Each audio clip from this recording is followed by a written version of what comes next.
In day 2 of Group G here at the FIBA Basketball World Cup, Jordan in need of one of the all-time upsets to remain in contention.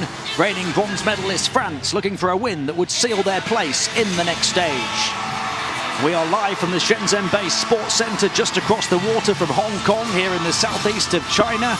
A very warm welcome from myself, Tim Long, alongside FIBA Hall of Famer Andrew Gaze. This one should be academic. France ranked as the 3rd top team on the planet.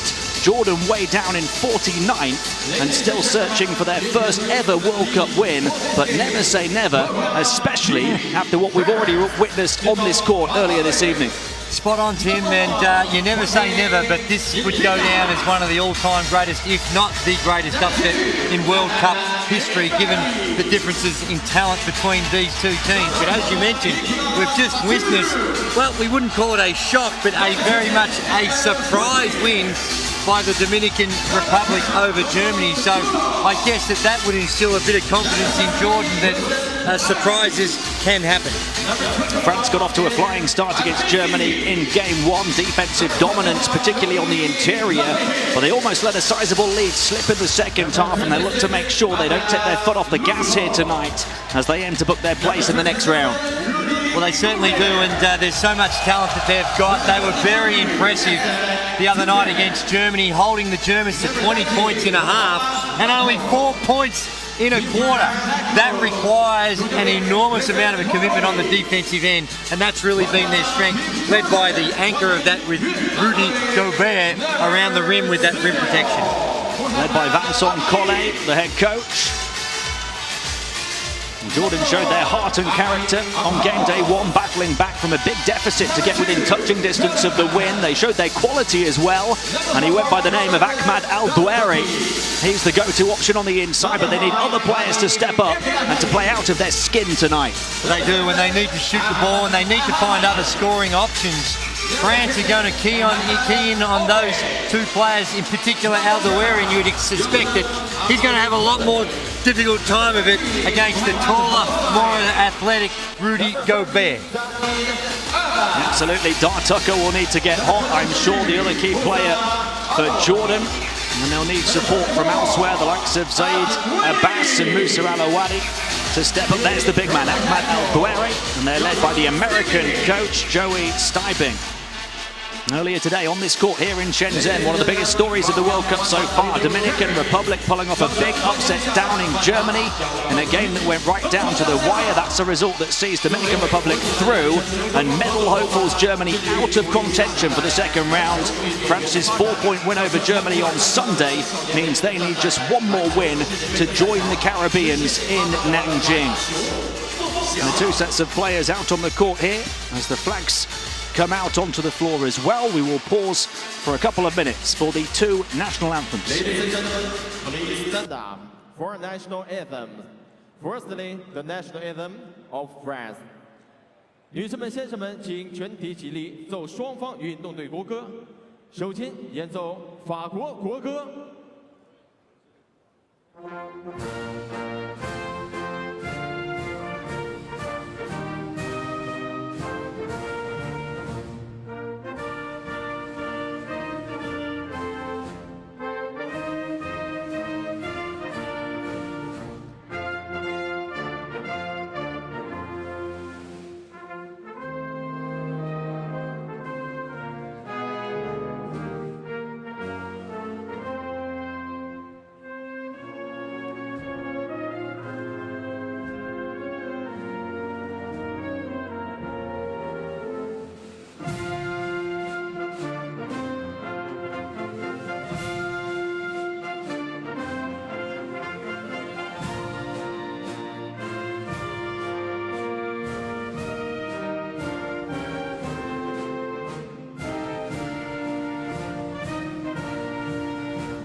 And now, national anthem of Jordan.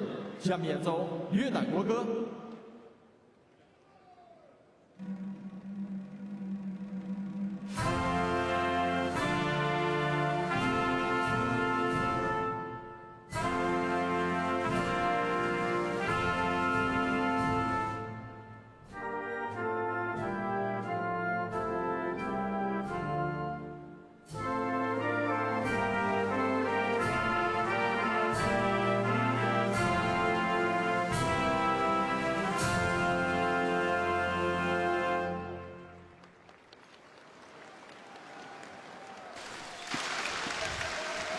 We're all set for this game day 2 matchup at the 2019 FIBA World Cup. France looking to go 2-0 and seal their place in the second round. Jordan looking for their first ever win in the competition. If it comes against the reigning bronze medalists, it'll be a career-defining moment for each and every one of these players.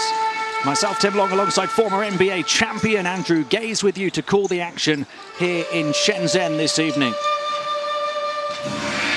Before we take a look at the two teams and the two starting lineups, we'll get the introduction of your officiating team for this contest as well.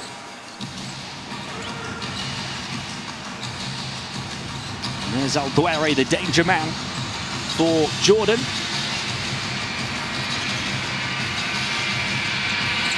He'll certainly have it tough on the inside tonight.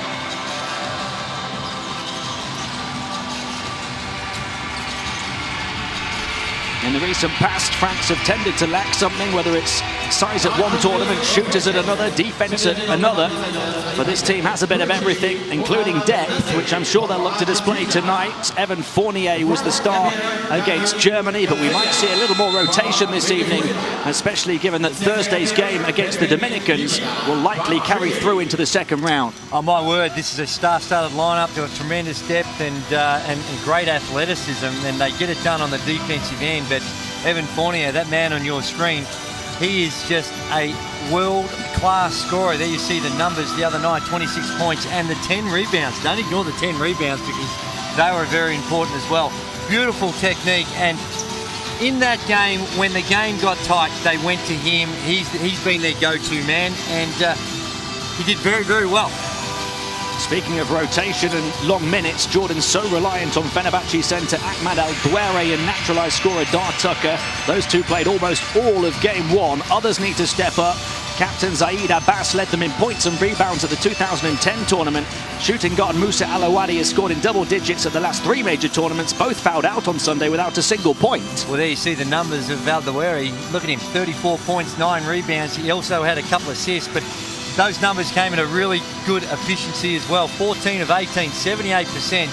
And he played 38.5 minutes, so logging a lot of minutes, and he's going to have to do the same tonight along with Dar Tucker. They're going to be their main scoring focus. But as we said before, they need to find somewhere else, some points somewhere else, if they're going to have any chance at all, simply to be competitive. Abbas averaged 12 points a game in qualifying. Alawadi averaged 11 points a game in qualifying, but as I mentioned, those two combined for 0 in game 1. They do have options. Oh, they certainly do, and they only took 15 3-point field goal attempts in that game, and of that, Tucker took 9 of them, and that's going to be something that, with a team that protects the paint so well like France, you're going to be forced to the perimeter a lot more, and they're going to find some scoring numbers from the perimeter if they're going to have any chance.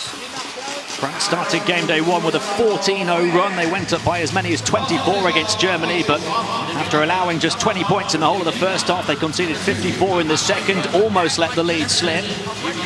Very nearly paid the price for allowing Germany 22 points off 16 turnovers, but their interior defense proved pivotal, 9 block shots. Germany held to just 32% shooting inside. That's the challenge that Coach Steibing and his team have got to deal with tonight. One of the many challenges. It is where Jordan did their damage against Dominican Republic. They battled back from a 16-point deficit to take a few leads. We'll just listen into the coach.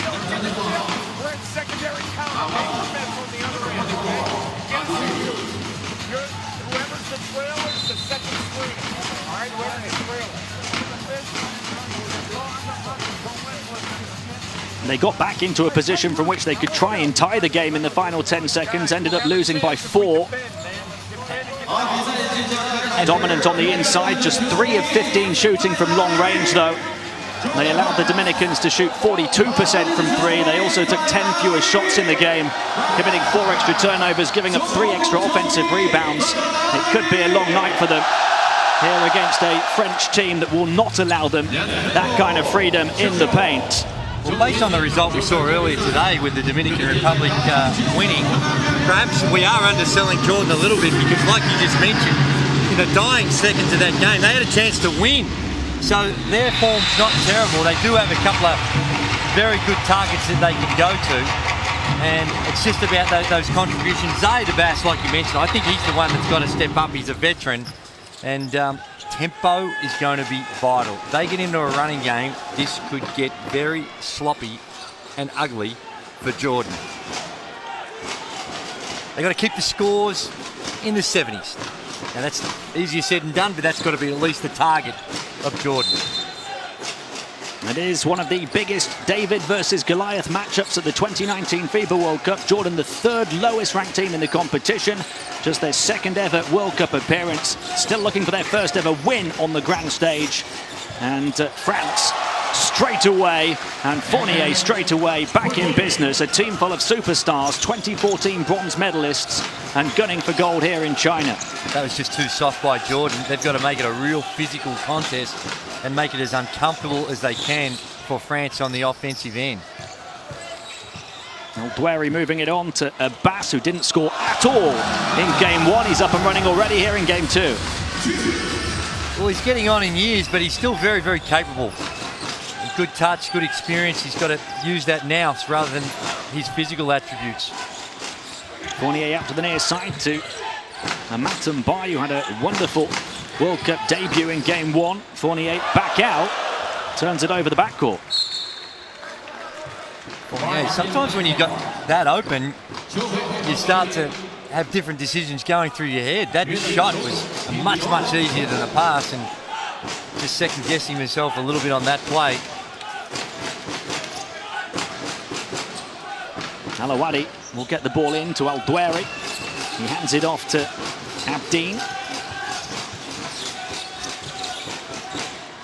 Here's Al-Dwary inside against Gobert for the first time, looking to go one-on-one. Spins one way, then the other, fades back and gets nothing. Well, there's the stark reality of what took place against the Dominican Republic as opposed to playing in arguably the most significant defensive player in the world in Rudy Gobert, and throws up an air ball. Nilikina onto Fournier. Fournier on the burst to the basket, used his body, created some room, and the piece is picked up off the rim by Gobert. Exactly the same play they started the game with. They go to it again. This time Fournier misses, and Gobert polishes up or tidies up the work. Tucker got a good look at the basket. France not waiting around here. Fournier had a free look on the perimeter. There was a decent look in the corner as well, but they'll have to slow it down. Fournier to the far side. Nilikina getting a good look from downtown as well. Got to be conscious of not giving up your regular shot. We saw Fournier pass up a runner. That time he passes up one from the perimeter. Mahmoud Abdeen. Musa Alawadi. Picked off by Fournier. Can he grab the loose ball? Yes, he can, but he ran into the sizable frame of Al-Dwary. And then a helping hand from Nilikina, who played the no-look pass down the center and turned it over. Al-Dwary going behind the back. Abdeen looking at the rim. And a travel call, is it? No, I think it's an offensive foul. They've called it on Abdeen for the hook. And have a look. There you see it, and it's a correct call, spot on. It's you wonder how a player could think that he could ever get away with that. It's that blatantly obvious. And he gets pinged for the foul. And talk about that turnover just by France. That was their Achilles heel. I know they got the win against Germany. 16 turnovers. And Abbas, who had his problems as well, he fouled out in game one. Just trying to body up the cutter. They ran a nice little shuffle cut. He steps in the lane and called for the off-the-ball foul. 16 French turnovers that led to 22 German points in game one. They've had 2 turnovers already here. So have Jordan, though. Fournier threatened the three, stepped inside, floats towards the foul line, can't get it off the hop. He's battling for the rebound, though, and a foul. That was another example of Fournier giving up a good shot, trying to get a better shot, and actually made it a tougher one. Sometimes when you're playing against a team which you believe in inferior, you're trying to get the absolute bunnies around the basket. Still just got to play your natural game, take the shots that are there and let the cards fall they may. He was so clinical against Germany. 8 of 16 from the field, 3 of 6 from downtown. Now Dean taking on the outside shot and got it over the top of Fournier, showing him how it's done. Jordan have the lead after 3 and a bit minutes. Nilikina, bounce pass, Gobert out to Fournier to try and answer back, and he does. And he's had that look the last 2 times down the floor, and this time he does no hesitation, catch and shoot, splashes in a 3. Now Dean. When it goes to Alawadi. And around the screen of Alduere, and Alawadi scores. So the 2 big offensive weapons for Jordan, who didn't get a single point in game 1, are both on the board here. Alawadi and Abbas. Fournier. Tipped away by Tucker.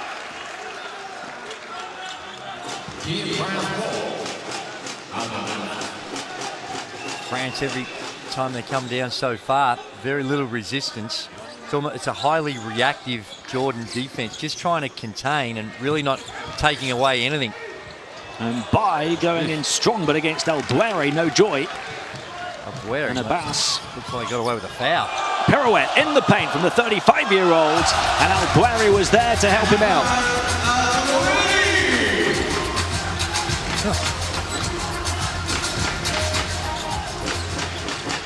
First score for Alduere after his 34 in game 1, which was a game day 1 high around this World Cup. Tupan takes on the long 2, and he got it. Tough, nice little step back. Used his size and athleticism, knocks it down. Now Dean, who gets the start in this one. It was Freddie Ibrahim at the point in game 1.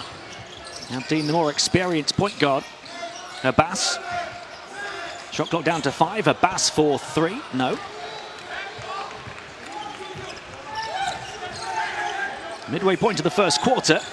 9-9. France ahead from Nilikina, their young star. Wide open, Nilikina. That's just defensive transition, and there's a turnover to Tucker with the ball handling duties, and we saw that against the other night against the Dominican Republic. Too many turnovers in the backcourt. Any sort of extended defense really pushed Jordan out of their half-court sets, and France capitalizing as well. So defensive transition really poor by Jordan. Fournier maybe looking for Gobert, goes alone, falls short. Alawadi. Tucker gets a look for 3, throws up an air ball. That's a really poor shot. It's one where a player just says, well, I need to score, and I haven't had any touches, so I'm just going to take anything, and that's not going to get it done. And nor will that defense. Nilikina hits his second 3 in succession, and France have opened up their first bit of breathing room here. They lead Jordan by 6 points, and it will force the timeout from Coach Steibing. Nilikina wide open, and there's been 2 or 3 passes without a lot of action. So that's just attention to detail, not getting back, not identifying your players, and so far, some real worrying signs on the defensive end for Jordan.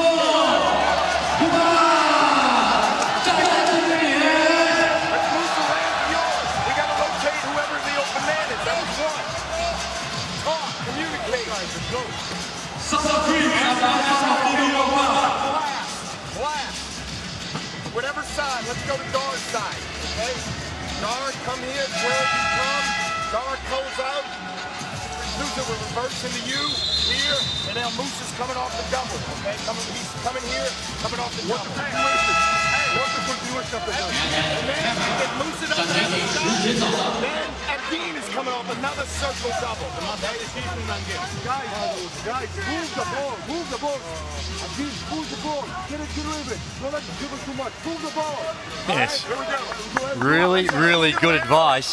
That first half of the timeout focusing on the defense, and that's the thing about what we've seen. You talk about we've talked about the talent difference, and that's, you just cannot argue with that huge talent difference.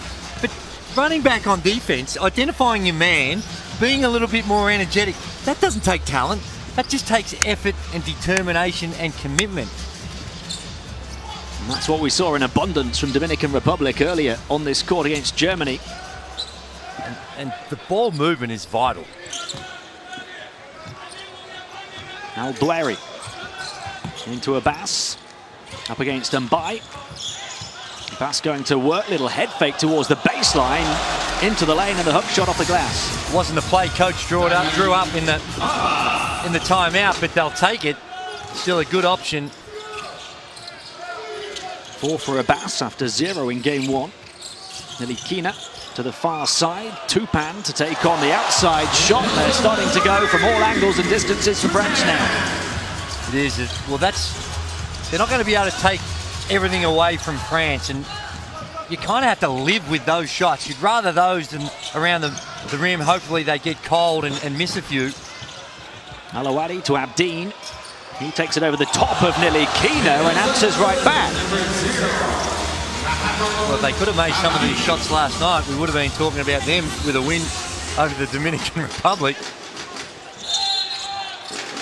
A whistle on the play here. 3 minutes, 20 seconds remaining in the first. A foul on Jordan. Ahmed Al Daweri it is.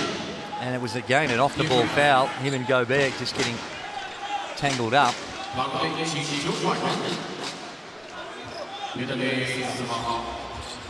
The big game for Jordan really was the one against Dominican Republic. It was the game that decided who would have a chance, maybe, of moving through in place of either France or Germany. De Colo across to Tupan. Back-to-back triples for him now. All in the same spot. And wide open both times. And I keep saying, they're not going to take away everything. You've got to live with certain things and hopefully weather the storm from the three-point line. But if they start getting inside and outside, that's when it becomes more difficult. In contrast to the start from long range we had earlier on this floor when the two teams were abysmal for so long. France here are 5 of 6 from downtown. Jordan 2 of 4. France up by 7. Abbas lost it. Nando De Colo. Wide open lane to move into for Labeyrie. They go back out. Albisi onto De Colo. The two playmakers on the floor for France. De Colo, Labeyrie underneath the hoop. Albisi, Tupan. Drives the lane, gives it to Labeyrie, who puts it in. Lovely ball movement. Lovely ball movement, really good patience. Swing the ball, ball movement, a little bit of man movement. Ultimately, the penetration forced to help and the easy dish off. Well done, France. And they lead by 9, largest lead. Abbas. Inside to El Dwary, tipped away above the big man. Abbas misses that one. Gobert the board. Albisi, who was the starting point guard for France in game 1. Labeyrie up against Tucker. Labeyrie going to work on the inside. The left-hand hook is good. Ooh, looks like he might have hurt himself as well. Hopefully it's nothing too serious. He's grabbing his quad. That's your last thing you need at this early stages of the tournament. Here's Tucker. He'll go to the line for 2. He's in real trouble. Labeyrie, yeah, he's down on his knees right now. You don't want to take any risks in a game like this. A man who averaged 6 points and 4 rebounds in 18 minutes per game as Valencia won the Euro Cup last season. Labeyrie goes to the bench. Hopefully it's just a cramp or a tweak. Matthias Lesor, who didn't play at all against Germany, is in. He had 11 points, 5.5 rebounds and 1.3 blocks per game to earn a place in the All-Euro Cup second team with Malaga. And he'll play in the EuroLeague this season with Bayern Munich. Yeah, he quality player. Not sure about the hairdo. And Tucker from the stripe makes it a single-digit game again. Final minute and a half of the first quarter. Albisi. De Colo, who won the EuroLeague last season. An offensive foul away from the ball handler. Colo never he had a quiet one. Only played the 18 minutes, 0-3 from the field. Knocked down a couple of free throws, but he clearly is one of the premier players in the Euro League and capable of a lot. And not a lot in that. Gobert didn't do a whole lot wrong. Not just that, talking about DeColo's game, 2 assists, 5 turnovers. Yeah, it wasn't, and he's capable of much, much more and just finding his rhythm. And a game like this is good for him. Get back into it, knock down a few shots, get to the rim, start to feel good about yourself again.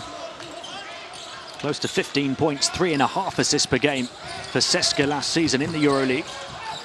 Tucker hung in the lane, no defense really around him, and he made it count. Really starved of opportunities so far, Tucker.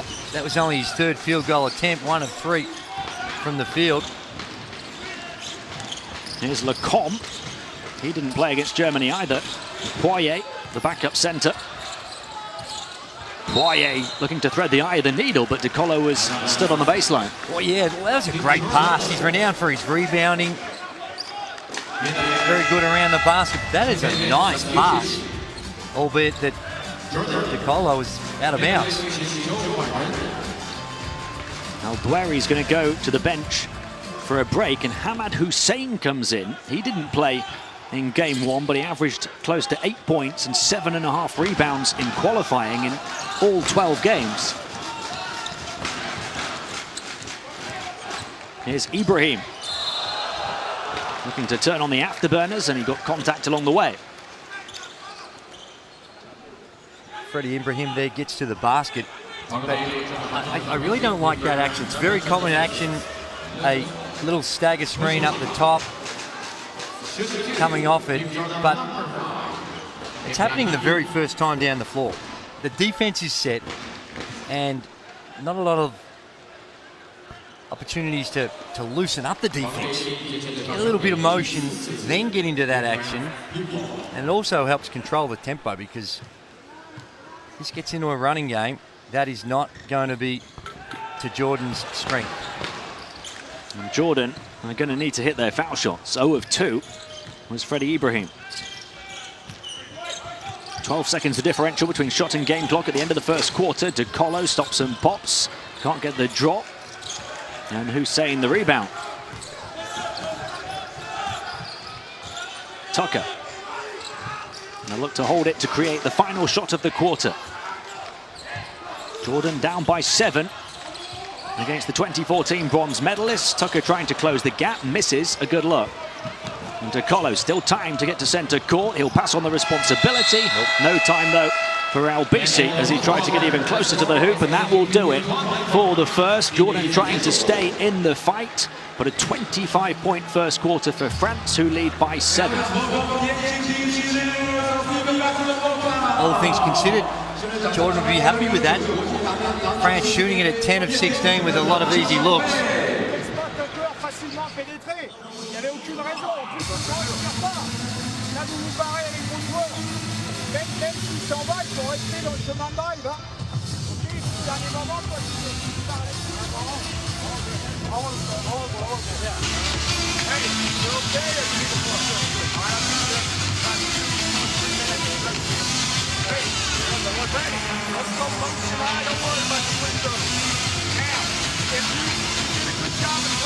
And Jordan, France, if you're looking at them and you see Fournier, he started out really well, but again, they had 4 turnovers in that quarter, so they're on average to get another 16. So that's something that they need to address, and Jordan were able to do a good job of hanging in there, and that's all they're going to do. You know, they're not going to blow anyone out in any team in this tournament, so just got to try and keep the scores nice and tight. Hopefully down the stretch good things will come their way, but across all the checks and balances, to only be 7 down, it's a pretty good effort. No doubt Jordan will be happy about the 18 points on the offensive end against one of the best defensive teams on the planet and the best defensive player on the planet in Rudy Gobert, but to concede 25, that's the other issue, isn't it? That's it. You're not going to win by having to score over 100. That's just not going to happen. But if you want to keep up to date with all the goings on in the World Cup, have a look at this. The official app you download it, and we get most of our information from the app. They do a fantastic job with stories, videos, the whole box and dice. You can watch the games. It's fantastic. So make sure you download that. But you're right, having to score over 100, and that's what they're going to have to do, is not good enough. So they've got to crank it up on the defensive end. Here we go, start of the second quarter. Jordan 18, France 25. The Jordanians start with the ball. Ibrahim, the young point guard who was a late addition to the roster. Abbas, the veteran, taking on the outside shot. Straight away, turned around and put it in. Simple action, little pick and pop. Good find by Freddie. Abbas knocks it down. You heard the coach in that timeout. He understands he's got to manage Abbas with his age and only going to play the first couple of minutes and then he'll find a rest for him. But he's been good. Lesour to Albisi. Cross court to Lecombe. Inside to Poirier. He lost it. And France turn it over again. Another turnover. Really good ball movement, though. Their willingness to share the ball and make the extra pass. And it's caused them some problems so far tonight, but the principle of that against better teams, that's what you need to do. Turn really good shots into great shots. Dasuki to Abbas. Dasuki in for the first time. Abbas has got 7 points already. Here he goes again. Lovely move through the paint. Dasuki trying to take the ring road around the defense. Abbas lost it, gathered it, took the shot, just missed it, but a big offensive rebound from Hussein. And then he wasted it. Hussein just panicked. Had the ball, wanted to get it out of his hands too quickly.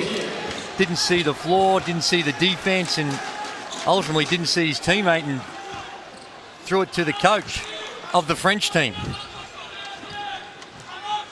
Albisi to bring the ball down the floor for France. DeColo, the two playmakers together, looking to pick Jordan apart. How's the behind-the-back pass through traffic as well? DeColo, that's his strength. He can shoot it, but he can also distribute it.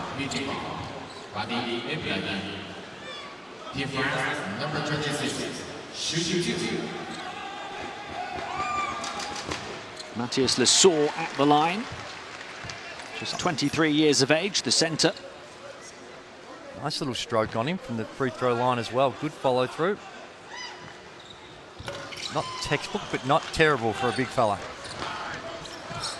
The second youngest player on this French roster, the majority of them in their prime right now.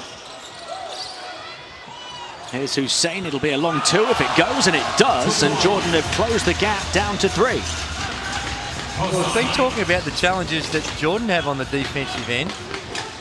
Not sure France would be all that impressed with what they're doing on the defensive end either. And they're usually so adept in that department. A couple of wide open looks for Jordan. Albisi around the frame of Lesour, into the lane, got free to float one and got fouled.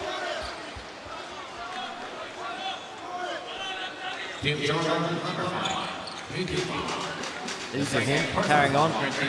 Let's have a look if he's got a reason for complaint, and he does. That is just a good block. In real time, I think I saw what the official saw. Thought he gave him a bit of a whack behind the head, but on the slow-mo replay, clearly all ball.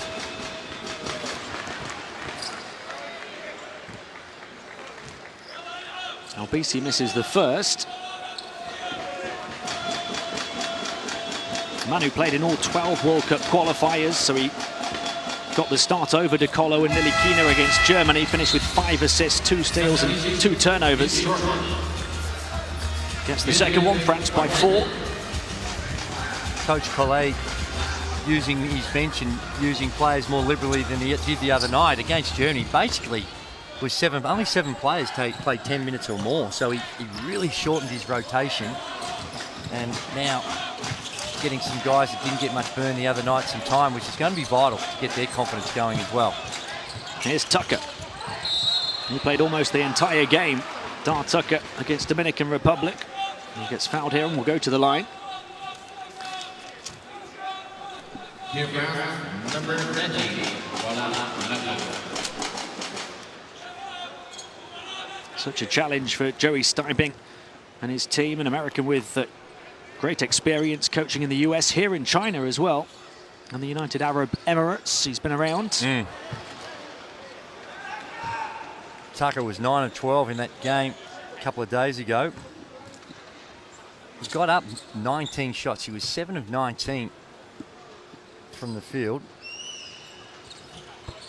And 1 of 9 from downtown. Well, that was the missing link. A couple of those, 2 or 3 or more of those go in, and it changes the game completely. Albisi. 3 points the gap. Lesor hands it off to Nicolo. Poirier setting the screen. The big man on the perimeter gives it to Albisi again. Poirier will take on the long 2, and he hits it. Another really good offensive set.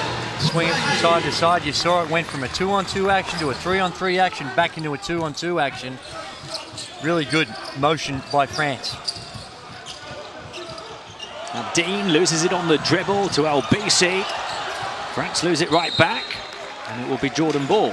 And they got away with it. That is just way too much dribbling. Abdeen needs to get it out of his hands. Get that ball moving.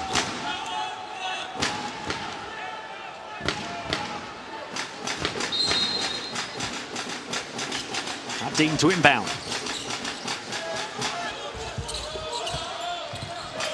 Altasuki looking for Tucker, couldn't find him. He's smothered over on the far sideline, able to move it on to Al-Hamashe. Deflected away and all the way down the floor. The official got in the way of Lecomte. It looked like a violation from Lecomte anyway. Only got 10 seconds remaining on the shot clock. France never gained possession.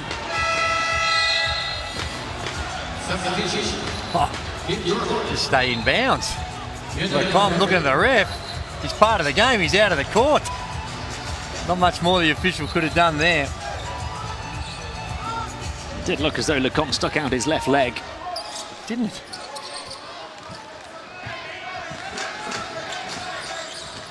Tucker, they've got little time to work with. Tucker's so quick to go from one end of the court to the other. And he will be back at the line for his 5th and 6th free throws. He is super explosive. See him get into the rim and just use that strength. He can usually take the defense up with him. Even that one, he almost got a shot off. Goes to the line to shoot a couple. 2-time dunk champ in the G League / D League, so he's got some bounce. He's got a timeout here.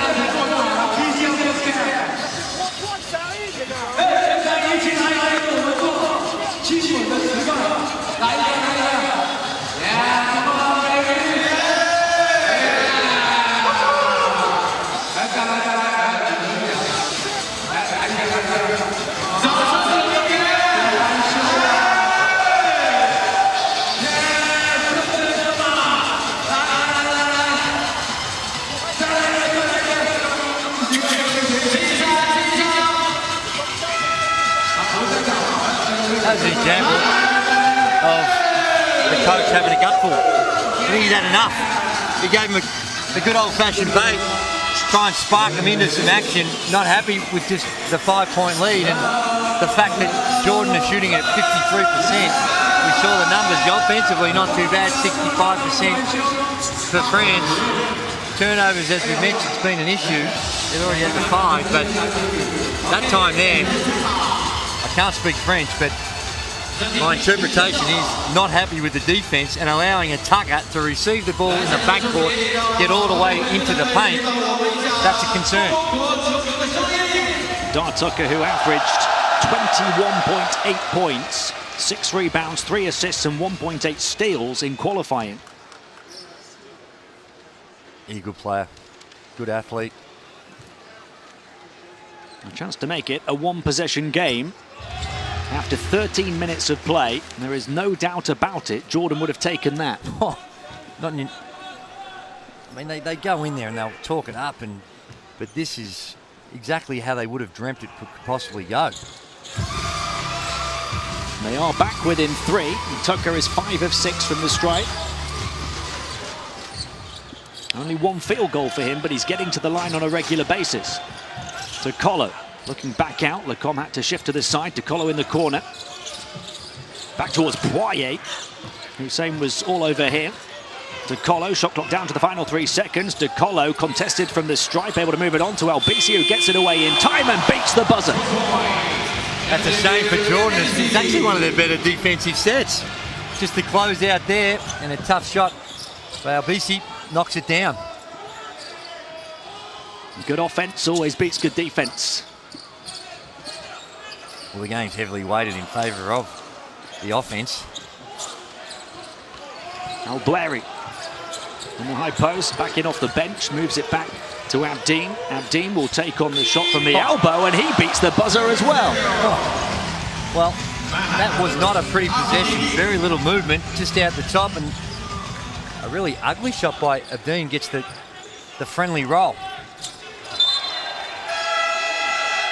Now, which way's possession going to go here? Well, they've called it. France ball. Fournier checking back in. France could do with him right now. Albisi to inbound to DeColo, who gets basket side off the inbound pass. One of the shortest players on the French roster. Yeah, not sure why the defense would be cheating so much in the front when he's in the low post. Obviously expecting him to come out to the top, but just a nice lob pass. Look at Tucker go. Full of aggression and only one thought in mind. Still Jordan ball. Just bullying his way to the basket, and with that strength, the lower leg strength. Down the other end, there you see DeColo. Abdeen, who's already got more points against France than he had against Dominican Republic. 3-point shot will go for Alawadi. He's got 5 now after 0 in game 1. Jordan within 2. Fournier. Poirier. Albisi. They back off and they go with the big man, and Albisi makes them pay. Defense going underneath. Albisi never just wide open like that at this level. Can't let him get that deep and try and go under the screen. Abdeen. And the foul on the far side is the 3rd on France in the 2nd quarter. There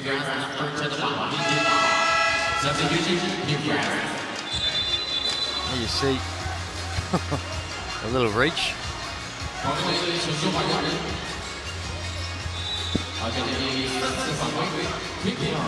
Albisi's first personal. Lecomte, the only French player with 2.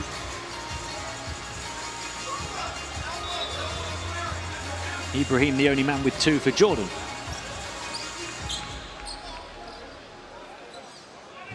Tucker to inbound, just over the midway point of the 2nd quarter. Jordan down by 5. Albleri. Alawadi just hit the 3 a moment ago. That might be a long 2. It doesn't go anyway. Poirier the rebound. Little cheap heat check for him. Just knocked that one down. Fournier looking to work with Poirier on the perimeter. Albisi. Here's Poirier. Tucker was all over him. Back to Fournier. Still plenty of time left on the shot clock. Fournier stepping to the side. Misses. Poirier underneath it, but so too was Albleri. Oh, no. That looked like it came off. Yes, good correction. That's good teamwork by the officials. You see it. Oh, hang on. Did it come off Fournier? I think it did. And they got together, had a bit of a chit-chat about it, and I think they came up with the right result. Jordan can't afford to have things like that go against them, that's for sure. They need everything they can get from everybody capable of stepping up, and from the officials as well if they can. Just a bit of a blood issue. They might need to change that shirt. Aberdeen got blood on his shirt. Not sure where the blood's come from. Freddie Ibrahim will come in, so Mahmoud Abdeen, who stepped up late on as part of Jordan's comeback attempt in game 1 with 6 points, will go to the bench. He's already got 8 here in this one.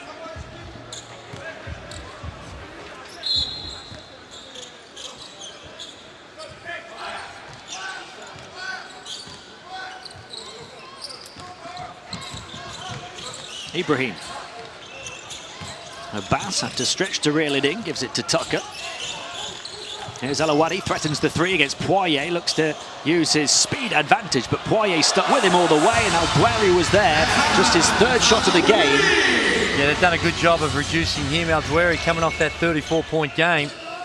And that time, just a hustle on the boards, found the right gap, found the hole, and ball bounced his way. The collar. Gobert is in for France, along with Poirier, so the two towers of power for the French. And Gobert misses. Wow, another really ugly possession for France. And that's what Jordan have to do. The uglier the game, the better chance they have of an upset. Absolutely. And here they are, 3.5 minutes left of the first half, only down by 3 and with the ball. Ibrahim. Jordan ranked 49th in the world. France ranked 3rd.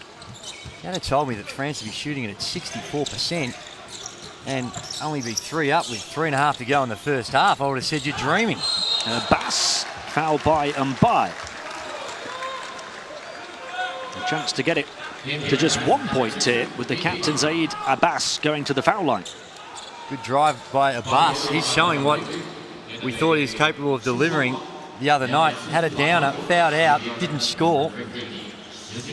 And stole 4 of his shots. That's right, and you could see with his form here tonight against a far superior talented team, showing the maturity. He missed the practice session the day before the first game, so maybe he might have had just that little niggle and a couple of days more to recover. Might have helped him. Unfortunately, he can't knock down the free throws. Misses both of them. Jordan are only 5 of 10 from the line. Fournier. Fournier goes past Gobert, uses the footwork, gets the contact, and he'll go to the line. Well, he's hard to stop. He's so crafty, and you've got to close out and be so tight on him because he's an elite three-point shooter. And that time, weaving his way to the basket, picking up the foul. Asked about the aim for France before the tournament, his answer was to win. Who dreams of coming second? And with this team, that's not fanciful thoughts. It's one that they have enough tools out here to trouble the absolute very best in the competition. France stunned the host Spain in the quarterfinals of the last World Cup before edging past Lithuania for the bronze medal, just a 2-point winning margin for their first ever medal at this tournament. They're aiming higher this time around though. Nilikina all over Abdeen and showing great hustle as well. De Colo, there's 4 of them there, and one of them is Gobert to go to the heavens and rock the rim. Beautiful pass by De Colo. Have a look, because this is unselfish. He's got the 2. He can go in for his own play. Sees Gobert streaming down. Nice pass, and how easy is that? A good timeout too by Jordan. You don't want France to get too much momentum. Try and keep this as close as you can going into the half-time break. There you see the timeout call. Look how high. Beautiful action that we're able to provide with the slow-mo replays.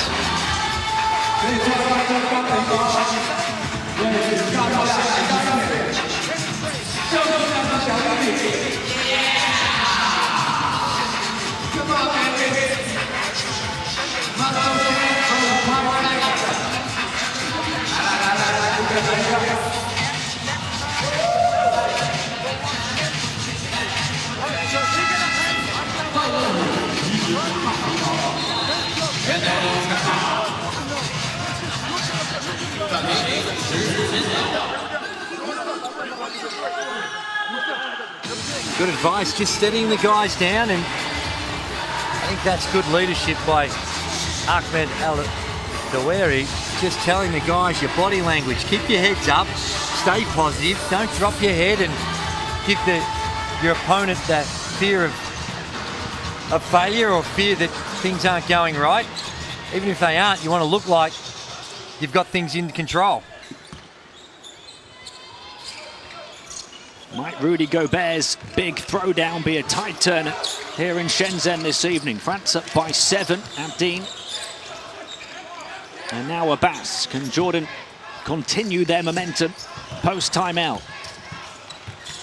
Abbas, little head fake again. He likes that move. Misses the shot though this time. A big 2.5 minutes here before the break. Fournier stops and pops and gets it to drop.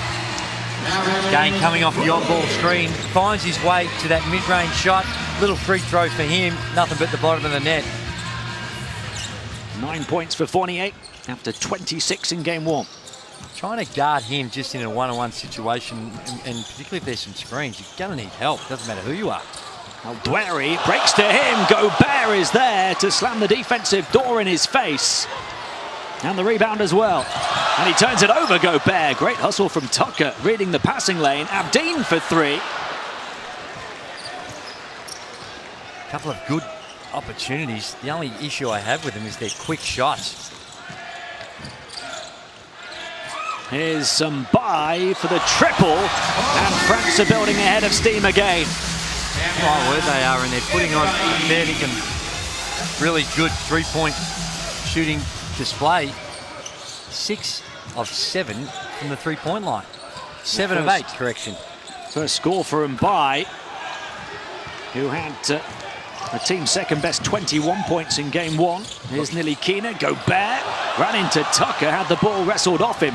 3-on-1 momentarily here. Aldouari, France getting back, and they reel it in. Fournier, the man who gets it to stick. There's Fournier, locked and loaded on the perimeter, faced by Aldouari now. And DeColo, he'll take it on over the top of Alawadi. Gobert, offensive rebound, and another slam dunk for the man who broke the NBA single-season record in that department. Fatigue becoming a huge factor now. That's what we talk about, those early shots. You've got to conserve your energy. They don't go very deep, Jordan. They use 6 or 7 guys primarily. Jordan was so close for so long, now down by 14. Abbas is going to get caught for the offensive foul. FIBA have done a good job over the last few years of penalising flops. And that's as good a flop you're ever going to see. I hate that in our game, to see that. Just stand up, play the man. And disappointing that DeColo gets rewarded for a blatant flop. How about this from Rudy Gobert? Talked about him shattering the NBA single-season record last season for slam dunks. He also led the NBA in rejections in 2017.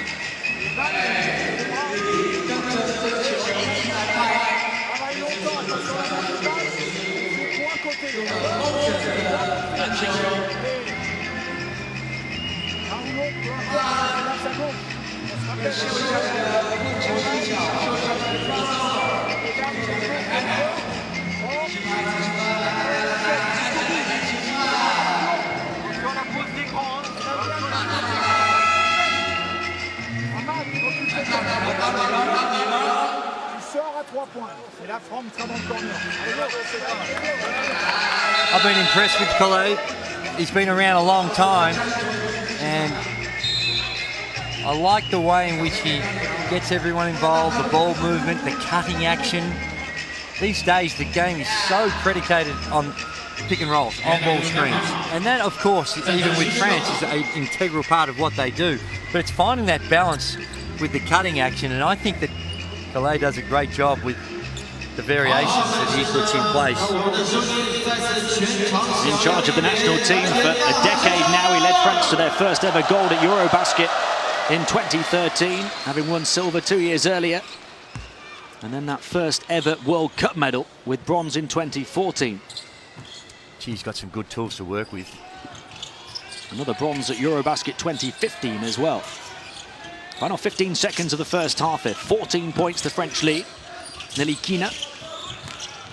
As Fournier creates the room with the spin and the step back. Misses the shot though. Nilikina grabs the offensive rebound. It's Mbai for 3 again. Automatic from there. He was 4 of 6 from downtown in game 1 en route to that 21-point haul. He's 2 of 2 here tonight. And they've looked solid too. The technique is beautiful. Good timing, the extension, the follow through, and all of a sudden, a couple of minutes ago, it was game on. Only 6 or 7 points in it, and in the blink of an eye, the lead's now out to 17. And that's disappointing. I think Jordan hung in there, and just when the game started to get up and down, they lost control of it. And we take a look at the numbers, some very impressive shooting by both teams, in fact, shooting the ball really, really well. The assists from France, that's because they moved the ball. And that cutting action, penetrating the dish. Most of Jordan's action comes off the on-ball screens, just getting down and trying to get to the rim. There you see the leading scorers, Fournier, and he's been good the other night. He's carried on that form into this one. Well, Jordan did so much good work to stay in it for so long and spread their scoring around a little more than they were doing against Dominican Republic as well, which helped them.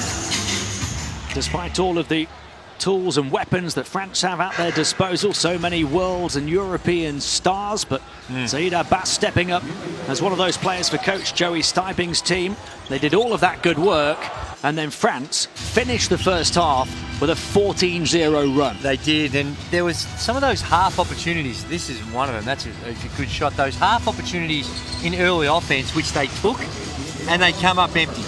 They weren't necessarily bad shots in isolation, but what it did, it got the game going up and down, and France, with their athleticism, were able to get to the rim, create some better scoring opportunities. Well, yeah, he's not renowned for his offense as such. He's a capable offensive player, but his work on the boards and on the defensive end. But it's going to be a real tough assignment when you dig a hole like this at 17 points. Not beyond them, but a real tough assignment to find a way to get out of this one.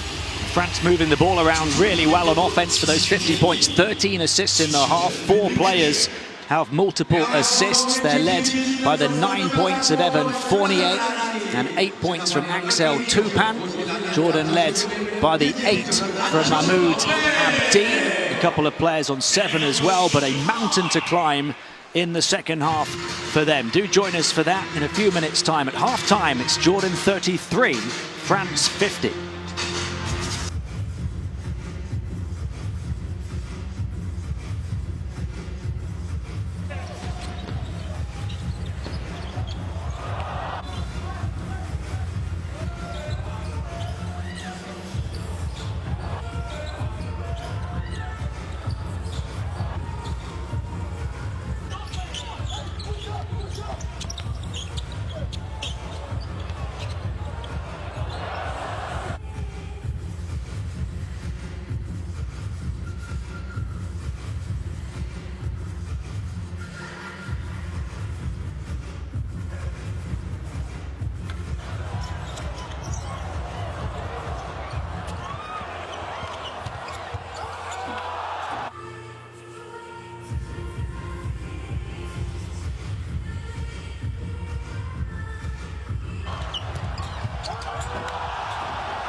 Thank you very much to the Yanjing PhD leaders of FIBA Basketball World Cup 2019.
情啊！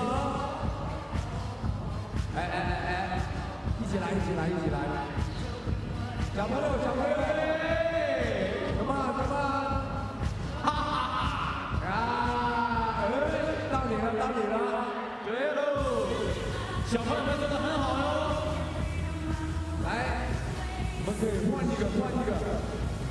哎，我们换了一个姿势啊，两边一起做，两只手一起做，哎，一起做吧。两只手一起做 ，come on， 看一下大屏幕。Yeah！ 哎，到你了，小弟弟。Number 27.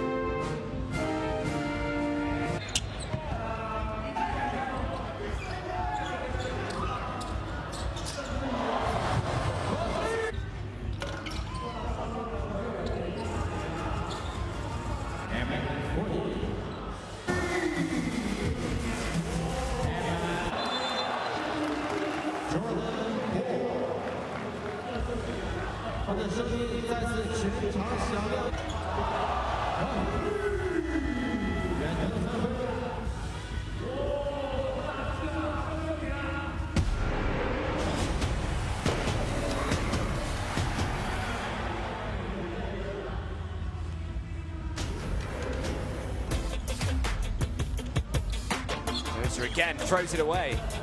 Now Uzo looking to go coast to coast. Big rejection from Nicholas Brasino. Not in this house. I mean, that's just great hustle. Brasino good behind the back.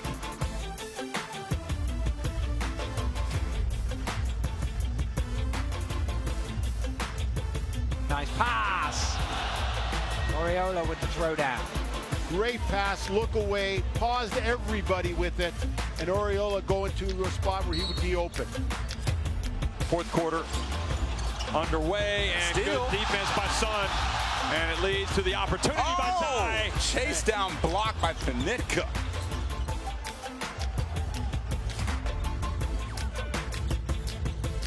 Here's De La Valle and Tessitore. Brooks head back. Oh, Brooks just cleans it up with a putback. Dean, I've got to tell you, that is the play of the game.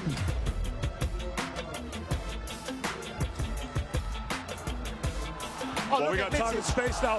Beautiful pass. Up and away. Throws it down. And Mitsic, what a pass, what a steal.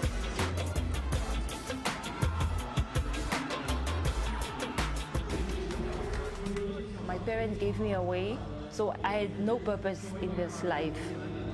Yeah.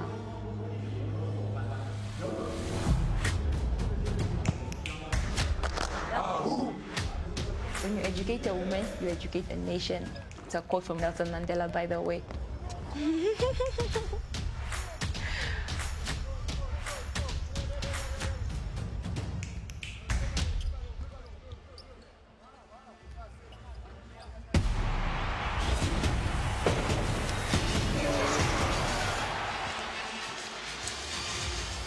A warm welcome back to the Shenzhen Bay Sports Centre, where France lead Jordan by 17 at the half, 50-33. Hard to believe France have only won their opening 2 games in one of their 7 previous appearances at the World Cup. Doing it here would see them through to the second round. Jordan need to have the second half of their lives to remain in contention. An average losing margin of over 30 points in their 2 previous World Cup games against European opposition, and that looks the more likely scenario here.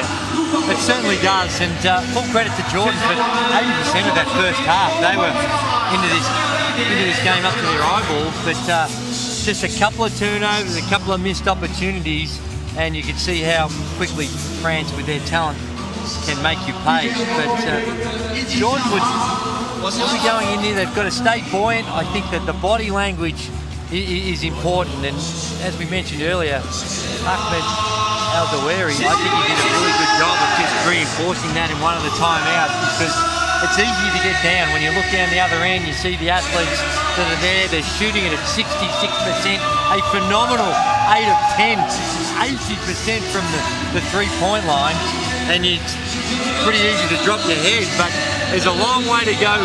Strange things can happen, but you've got to have the mindset to create an opportunity where strange things can happen. Jordan did overturn an 11-point deficit to get it down to a single possession game, but then France finished the first half with a 14-0 run to blow this one open to 17. And you can only feel now that if it is going to be a game, Jordan have to do well in the first few minutes of the second half, otherwise it's over. That's true, and this can't skip away from him. This starts to get out to 22, 25. It's not possible, so they've got to chip away. They've got to go out here and think, well, we need to get this back into single digits by quarter time.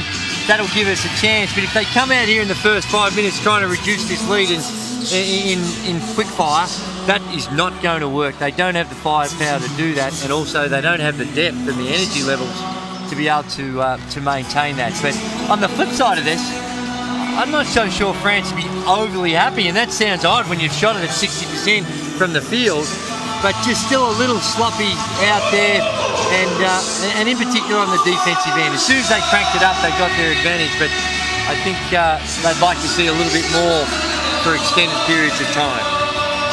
Jordan have improved in a number of areas. They only had 5 players score on game day 1 against Dominican Republic, just the second time this century that few players have scored for a team in a World Cup game. And the other time was Iran in 2014 against France. Well, Jordan have had 6 scorers already in this one. They've spread the points around a little bit more, but they still trail by 17, and that's just a sign of the quality of France and the difference between these two in terms of their standing in the international game. Yeah, that's right, and tempo is vital, the way in which they can move the ball. Spend your energies in the half court on the offensive end with France chasing around, rather than in transition and chasing around France on the defensive end. They've got to try and time of possession on the offensive end is vital. Shorten the game as much as you can. Easier said than done though.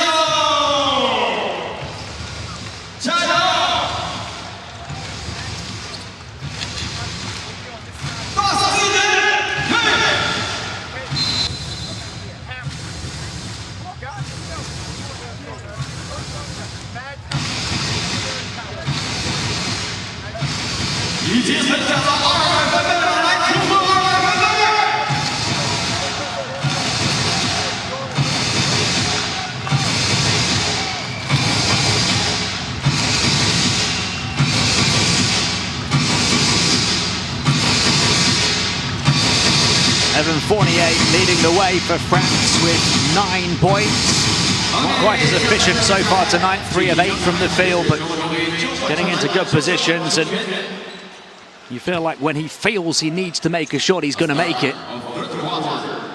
Axel Tupan has 8. Jordan led by the 8 of Mahmoud Abdeen. As we start the second half, France with a 17-point lead and the ball. Gobert to Fournier.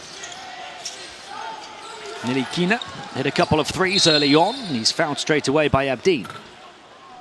Nicolas Batum never saw any action for France in that first half. I dare say that this is just a rostered day off for him. Not aware of, or we haven't been advised of any injury concerns. And that's the luxury that France can have in a game like this.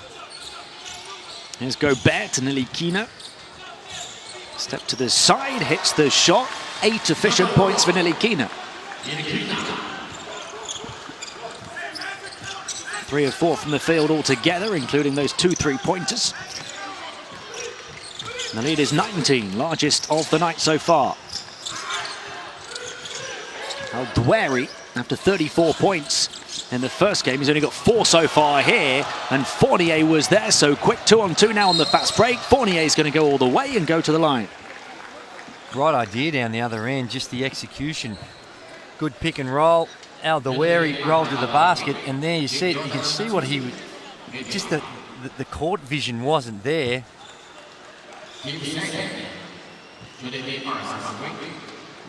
Speaking of the court vision, only 5 assists in the first half for Jordan.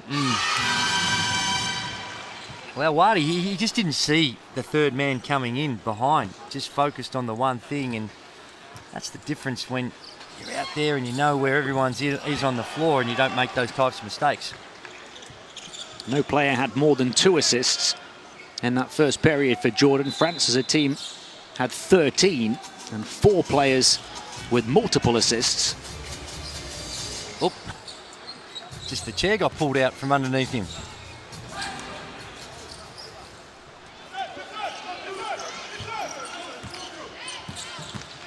.21 the lead. Abdeen. Tucker. Abbas. Al-Dweri in the high post to hand it off. No. Clings onto it. He'll look for Tucker. The defense goes with Tucker. Al-Dweri taking on the long shot. And that is something he wasn't doing the other night. He didn't need to be that far away from the basket. No, you're forced into it when you've got the big fella, Gobert, down low. Foul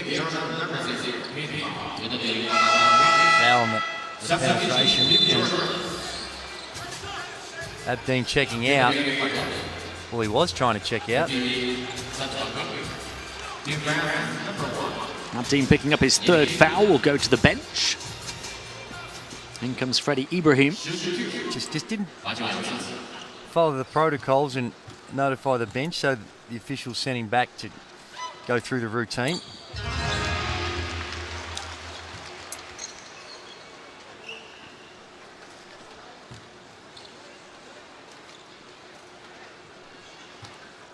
We talked about how significant the start of this 3rd quarter is for Jordan. The French run has continued. The last 14 points of the first half for them. And if Nilikina takes his 2nd opportunity to hit this foul shot, which he does, it is now a 20-0 run.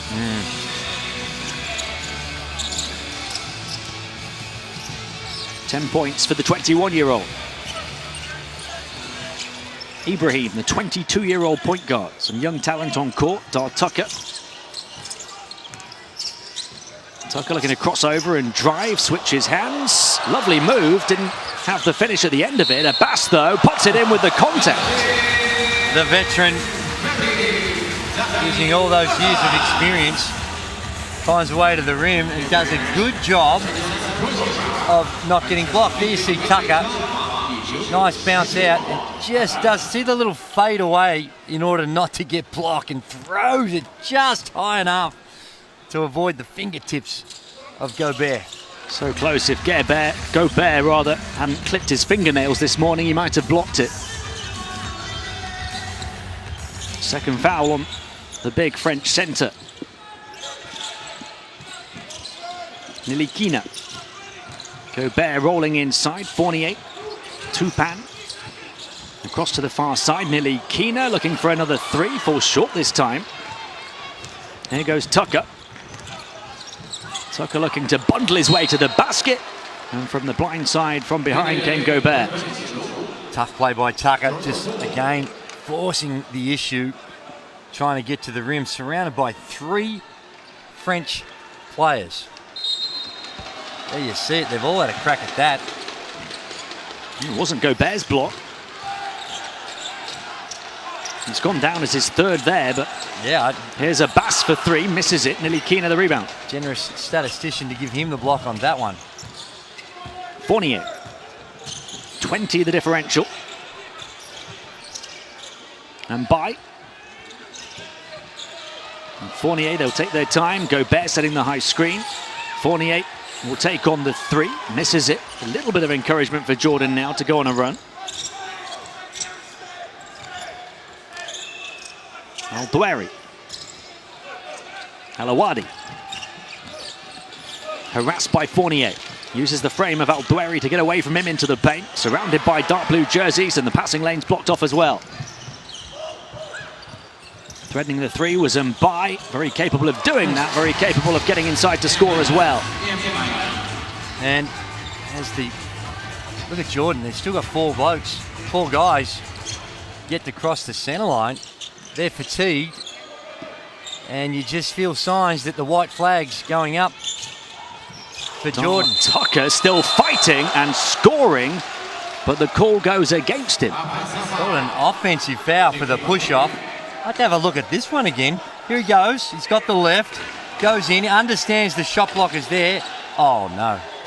I don't think he pushed off. I just think he had his arms there. He didn't push off. And that's what he thinks. Second foul on Tucker.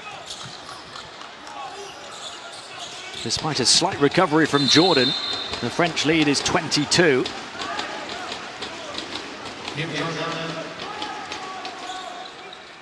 Duary having a much tougher time of it tonight, the man who won a EuroLeague title with Fenerbahce in 2017. Well, he's played under some of the legendary coaches of all time. When you think of Zeljko Obradovic and even before that, Dusan Ivkovic.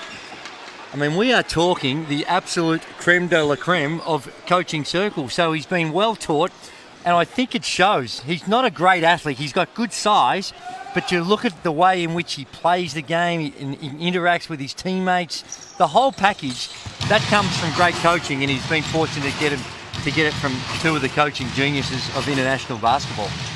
He's playing at a major tournament with Jordan for the first time since 2014 when he was in the Asia Cup. He was only 21 then. Here's Ibrahim. Abbas hands it off on the perimeter to Alawadi. Alawadi across to Ibrahim, closed out by Nilikina, and then harassed by Mbai and turned it over to Gobert. Tupan.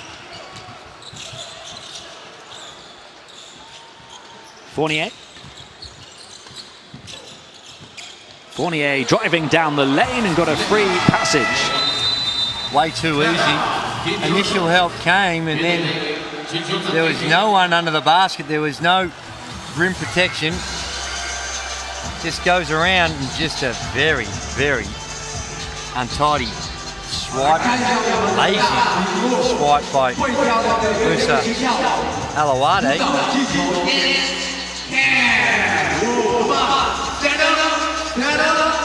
That's as easy it's going to come for Fournier as he slowly goes about his business, up to 13 points to lead the French team.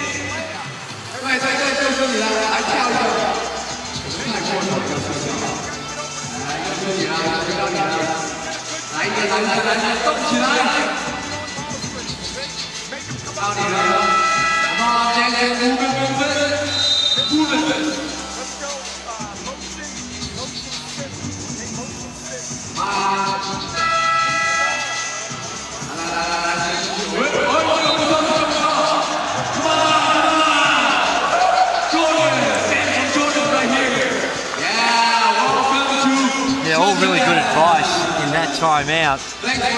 Trying to get some motion, it's hard.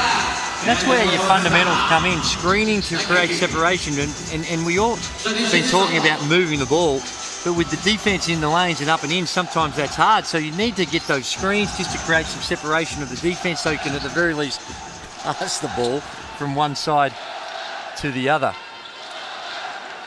You know Jordan what, certainly enjoying the occasion being here as we see shots of some of the fans at the World Cup, just the second time they have been here.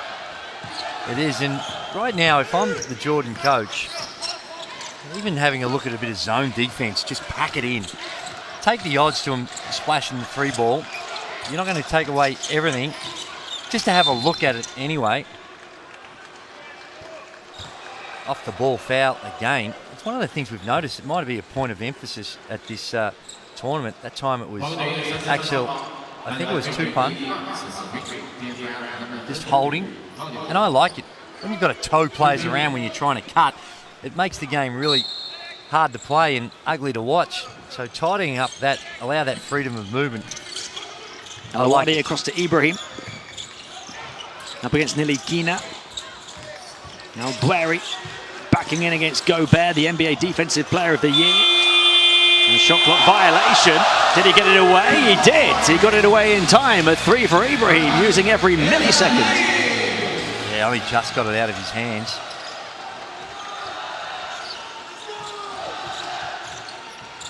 Fournier into Gobert, looking to power it over the top of Al-Dweri, then look to poke it away, but here come Jordan again, and Abbas inside to score. 5 quick-fire points for them. Never mind about the score. Good run by Abbas, just running down the floor, but what about the pass from Freddie Ibrahim? Really nice no-looker. Here's Fournier. Fournier putting the moves on the Jordanian defense. And the second chance off the offensive rebound for Gobert this time, and he's fouled in the act, so he'll go to the line for 2. Al-Dweri not sure.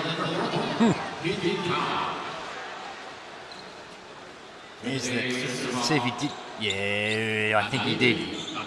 Wasn't a lot in it, not a lot of margin for error. Talking about the look away from the guard. There's the one. Abbas had to thread the needle and finds the receiver.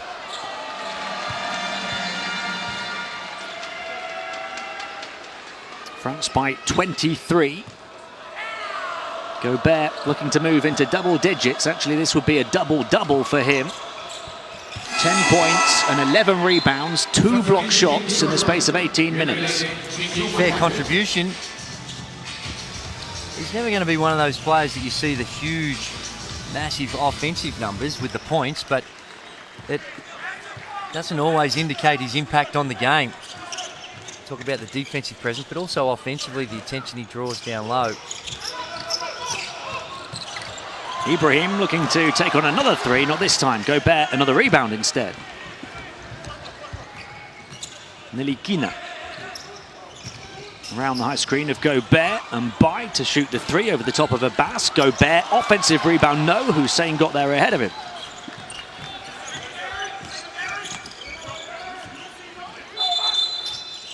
Another off-the-ball foul. And I think it's the correct one. It should be on Abbas. Abbas just grabbing the arm.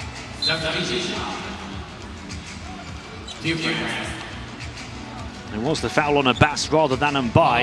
Yeah. Offensive foul on Jordan. Just in the low post position, Abbas just hooking arms with By, and again, another good decision. Some of those ones that they don't always get right. Final 4 minutes of the third quarter. 23 the lead for France.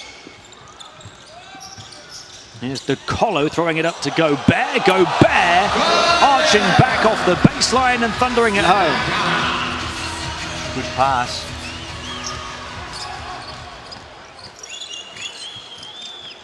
Abbas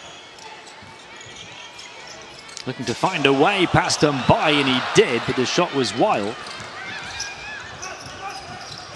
And By no look pass to De Colo, perched on the baseline. Lovely feed from him, and Gobert is inside to do the damage to Jordan again. Gobert wanted upstairs, but instead we see the beautiful little wraparound pass.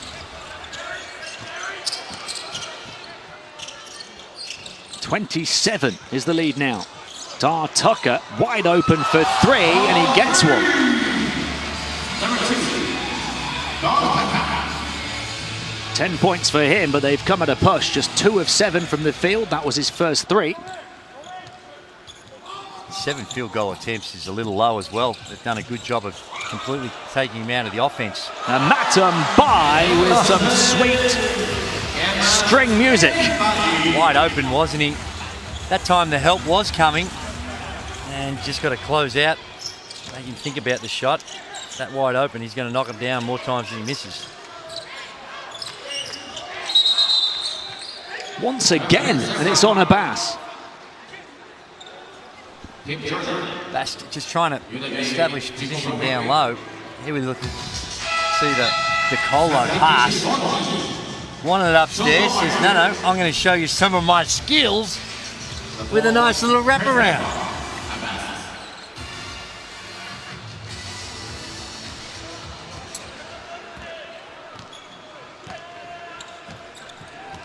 Yusuf Abu Wazni in the game, the number 12 for Jordan. That was foul number 4 on Abbas, so he goes to the bench.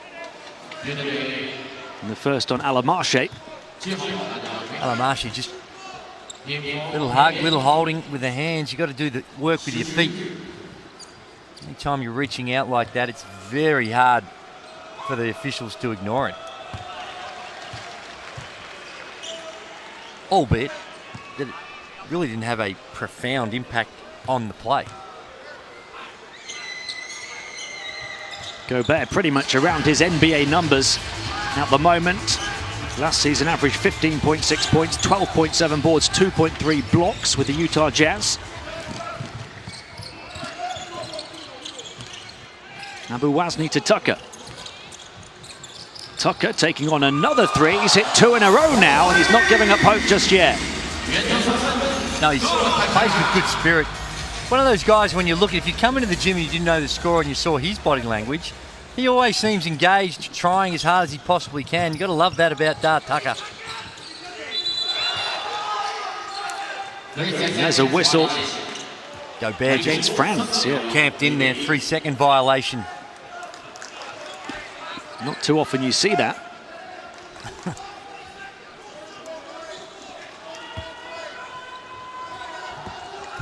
Vincent Collet will be fairly comfortable, but knows the job is not done just yet. Well, right now for him, it's about maintaining his players, understanding who he needs to get a bit of confidence into. Using this as a practice session more than anything. Tucker's been heating up, and now he's on fire. 3 threes in a row. Very nice coming off the on ball. Wide open, splashes it down. Only made 1 of his first 11 in the tournament, and now 3 in a row.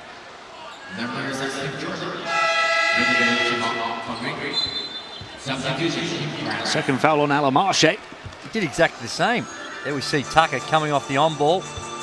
No help coming, and he knocks it down. You see Tupan there. It's the time before. This time he goes towards the baseline. Does prefer going left by the look of those last 2 3-pointers. And the one man you don't want to send to the foul line is Nondo De Colo. 95% from the stripe in the EuroLeague last season. Yeah, he's automatic. Although he did miss one. He was 3 of 4, yeah, in game 1.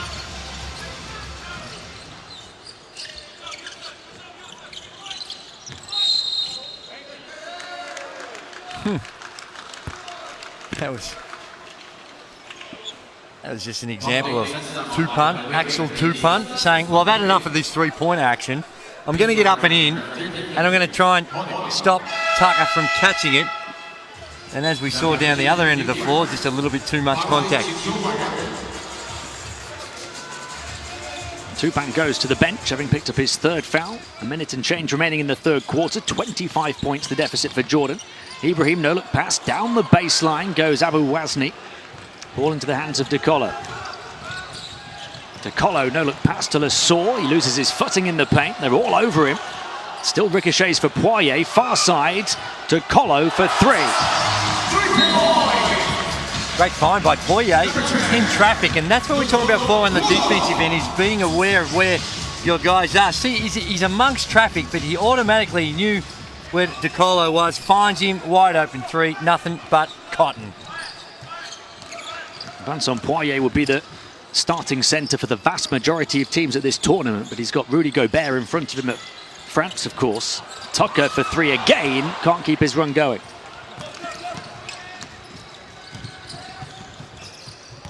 Here's Lesor trying to find Poirier, deflected and into the hands of Hussein. Shot clock turned off at the end of the 3rd quarter. Ibrahim will take his time. 5 to shoot. Ibrahim dancing with the defense, and it taken off him by De Colo. Will he get it away in time? No. Well, he did, but he missed it. He didn't need to rush it. He had more time than I think he thought, and just quite tried to quickly throw it up rather than just using the old-fashioned way, kiss it off the glass.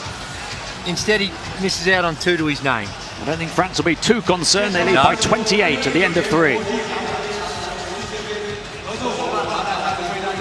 And France continue on their merry way. An impressive display, really put the clamps on the defensive end, and the shooting percentages, they're starting to wane for Jordan, albeit from the three-point line. They're quite healthy, 8 of 16 for that 50%, but 60% from the field for France is very good shooting, and 67%, 10 of 15 from the three-point line is outstanding three-point shooting.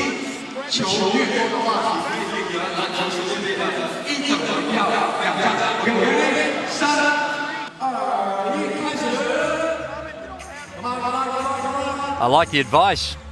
I only see the tail end, but he likes it when they get movement, keep the ball moving, and then get into your on-ball strength. Really good advice. Jordan very much trying to make the most of the occasion, now playing against one of the best teams on the planet. Coach Joey Stuyving has said ahead of this World Cup, it is a big moment for Jordanian basketball history, given the huge disappointment of missing out in 2014, something that saw the National Federation dissolved. They have regrouped and recovered to get here for just the second time after appearing in 2010. El Douari, one of the stars, but they're being dazzled at the moment by the stars in blue. My word, they are. And this is tremendous experience for a Jordan team that hasn't seen a lot of international competition yet to register their first World Cup win.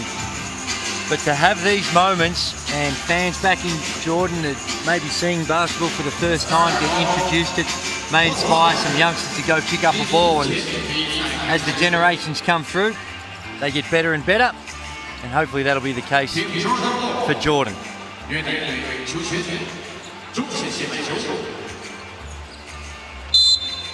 Here we go, start of the fourth quarter. Jordan with the ball, but down by 28 against France, who are on the brink of a place in the second round. Alamarche to Abdeen. Alamarche looking to attack to Colo, right down the lane, runs into the big presence of Poirier and loses it beyond the baseline. It was a foul. Or a touch off a French player, Poirier, getting a piece of it. Really surprised that this is our fourth game we're calling. I don't think we've seen 1 second of zone played by any team. And these days it's hard to play a zone with such great perimeter shooting, but surprised that no one's really had a look at it. Tucker made 3 threes in a row towards the end of the third, then missed one. He's just missed another one, but there was a foul.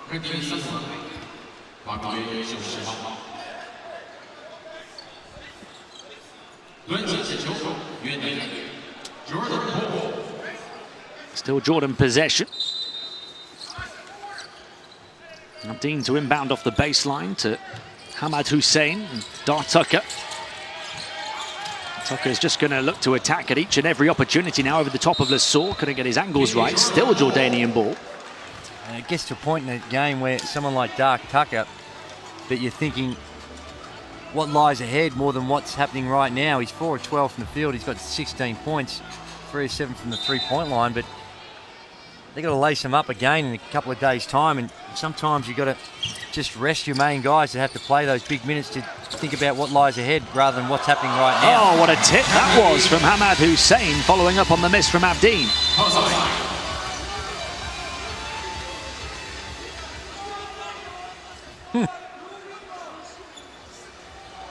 A very stop-start start to the fourth. Mahmoud Abdeen that time, just trying to get back at the defensive end, and I think it was called for the holding foul.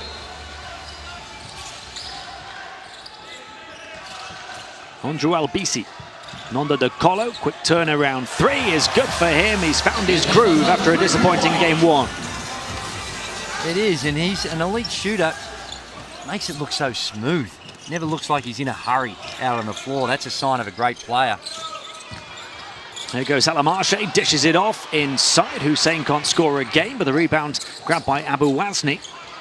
There goes Tucker on the burst to the basket.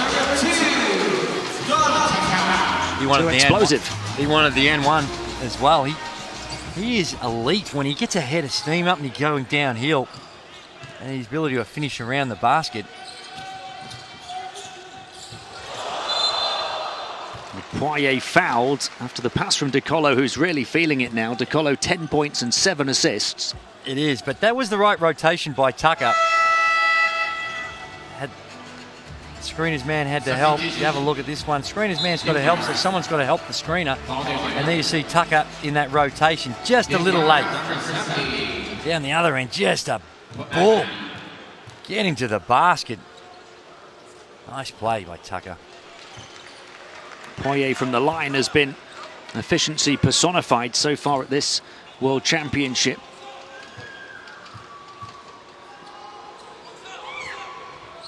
I like him. Haven't seen a lot of him as he's played in Europe, but really good rebounder, plays within himself, not out there on his own agenda, knows his own limitations, and that's not many, but plays great team basketball. Love to have those guys on your team. The best rebounder in the EuroLeague last season. He was on the All-EuroLeague second team, and it's earned him a move to the Boston Celtics for the new season. And deservedly so. He'll get his chance.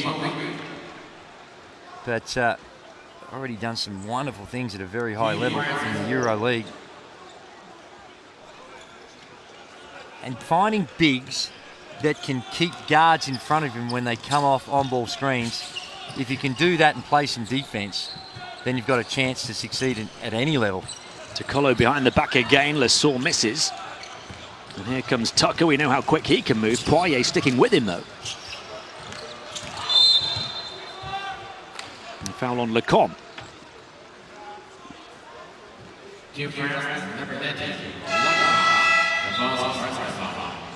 There's no secret about what Tucker's doing at the moment. Every opportunity, just trying to head down, get to the rim. Abouasne goes to the bench. Speaking of the bench, I'm not sure how much more we're going to see of the likes of Gobert and Fournier. Just under 8 minutes to play. France in a commanding position. Aldeweri might be done for the night as well. He's been out for a little while. Three-point shot, Al-Hamarche, nowhere near. Now Bass battling for the board. Shot clock down to 4, though. It didn't touch the rim on the three-pointer. Bass from a couple of feet back misses it.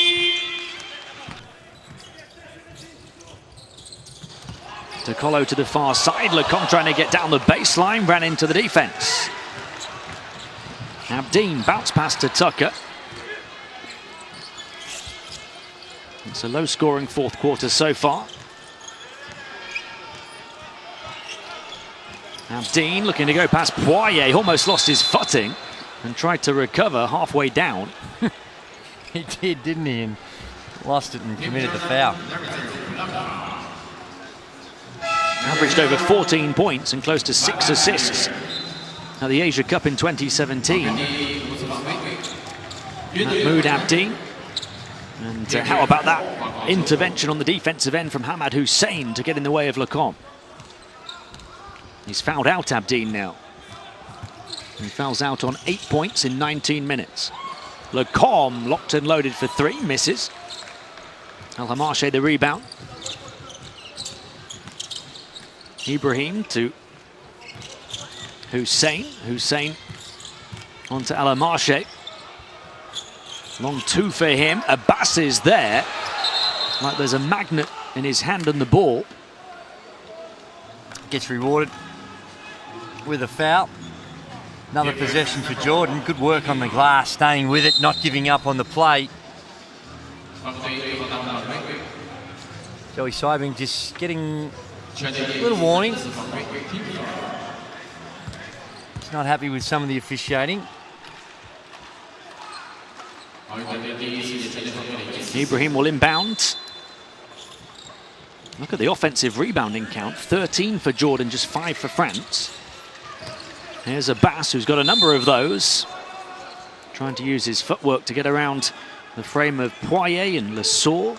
Lesor's been called for the contact, I think. Shane checking out. Aldeweri coming back in. So, I actually like this move. I'm talking about getting some rest. He's only played the 21 minutes. You know, got 4 points coming off that 34-point game. So just using these last 6 minutes to try and get him going. Like this. Here he is. Very nearly got going emphatically. Couldn't quite stretch enough, and Poirier was there to bat it away. Now Bass trying to force it home. It's a ridiculously tough shot. Lecomte to Poirier. Fake the pass, use his body to battle down the baseline, and he's called for a travel.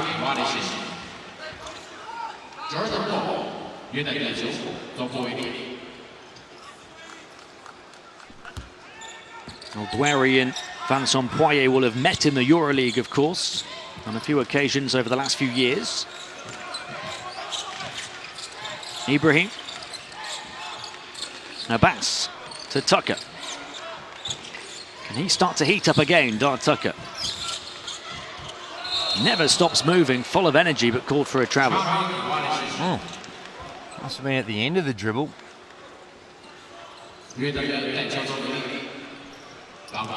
Again, Tucker just forcing the issue. Jordan's 17th turnover, though. Tucker was almost there to make amends with the interception, but it slipped through his grasp. Still French possession, and they have a lead of 29 points. They've done a better job of taking care of the ball, although they still have 11 turnovers, but it's the type of turnovers and what they've been leading to, as not as dramatic as they were the other night against Germany. Poirier missing from close proximity, and Lesaur couldn't finish on the follow-through, and Tucker goes coast to coast. Now, you wouldn't know that he played almost the entire game 2 days ago. He's the one, I think, another minute or so, and I think you put the cue in the rack with him. De Colo gets free and scores. 12 points, 8 assists now for Nondo.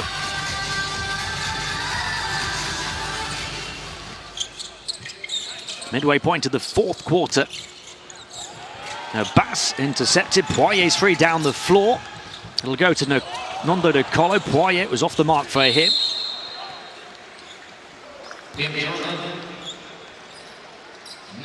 France were threatening the spectacular finish that time, but those two not quite on the same wavelength. Now they raffled it, didn't they? They had bodies all over the place. They just threw it up in the air, and size and athleticism prevails. Lesaur at the line.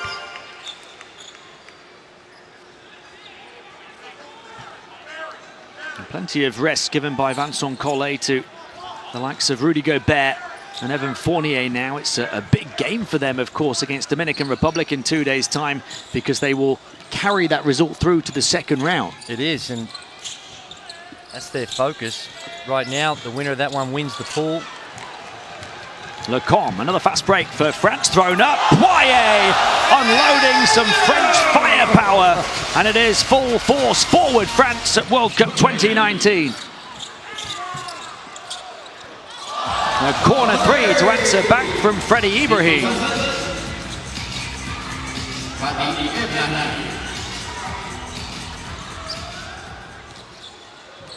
Poirier got his alley-oop eventually.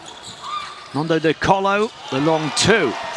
Hasn't looked like missing this half. Every time his feet have been set, nothing but net from mid-range and the three-point line. It's getting his mojo back. He's 5 of 8 from the field altogether. Here's Al-Dwary. The alley-oop pass went in. Al-Dwary may have got the slightest of touches as he tried to show Poirier, anything you can do, I can do too. De Colo, no look pass to the far side, Nilikina. Nilikina getting contact along the way. The thing that's impressed me about France is clearly their talent and skill level, but also really unselfish. Here's an example of it. Great pass on the transition. Poirier going upstairs and tucking it in with some sort of vigour. But just in general play, their extra pass, ball rotation, the penetrate, the dish, good signs for them and what may lie ahead. More than likely, it's going to be, when you think of that next round of games, you've got Australia, who are very, very tough, coming off a win over Senegal today. So they've got their 2 wins, one against Canada, one against Senegal. And then Lithuania, we suspect.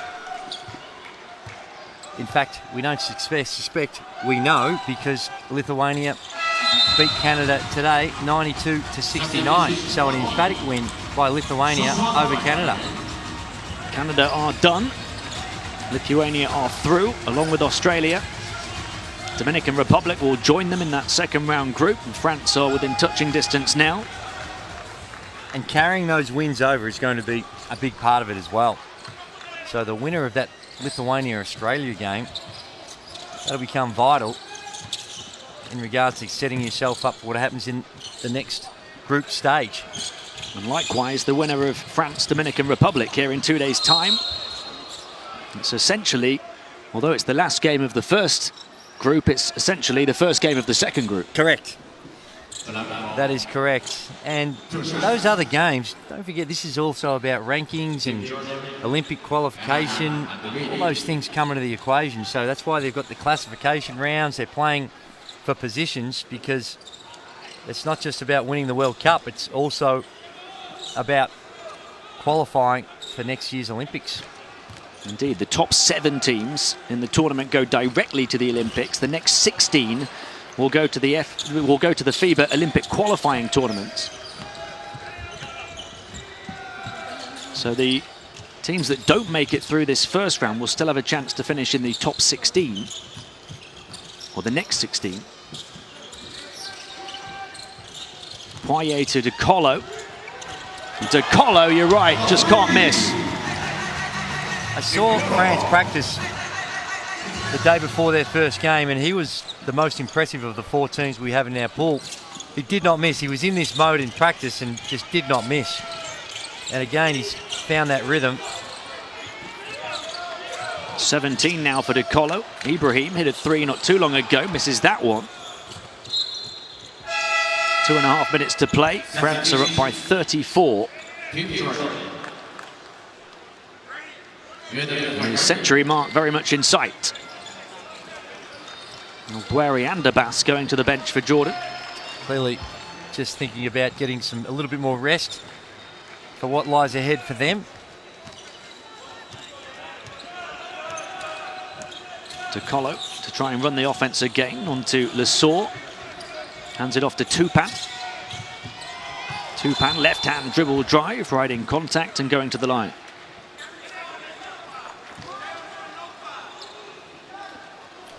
Good drive by Tupan.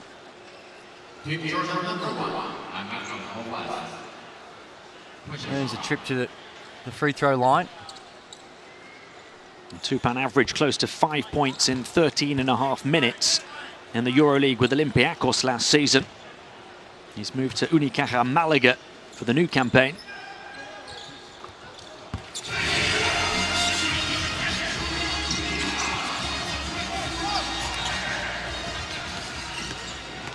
Ibrahim, bounce pass. He was travelling too fast to execute it. Well, the idea was right. He had a head of steam and the pass was on, just the execution let him down, and Hussein nailed to the floor. Wasn't quick enough to deal with the sloppy pass, but he was open.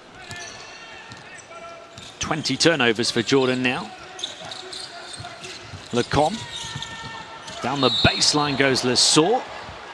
And France back to the line. They'll creep closer and closer towards the 100-point mark. A team renowned for their defense, but it's their offense that's blown Jordan away here. Lecomte, the only one of the active players that has yet to register a basket. He's 0-2. So I doubt very much we've gone to the old junior days where they're going to try and set him up and try and create something for him.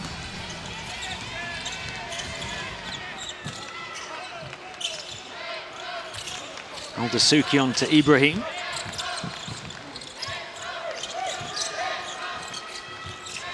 Abu Awaz puts it up with a hand in his face, wide of the basket. Still Jordanian ball. We should clarify that results against teams that don't progress don't carry through to the next round.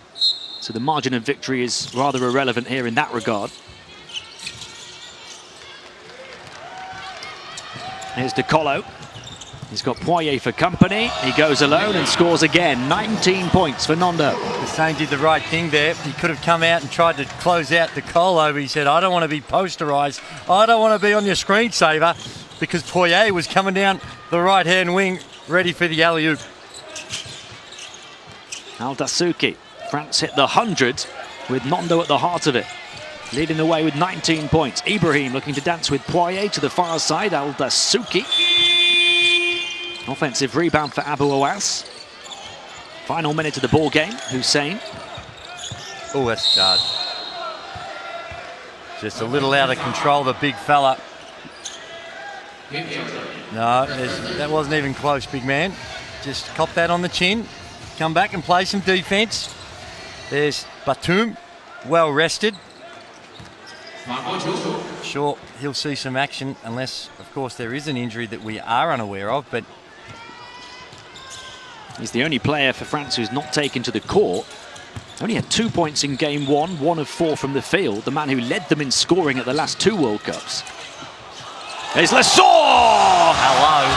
Didn't quite finish in the spectacular fashion that he was aiming for, but he gets it to go nonetheless. Lesor does soar over the top of the defense. And that poster, that screensaver that Hussein was avoiding the play before, all of a sudden, he's now on it.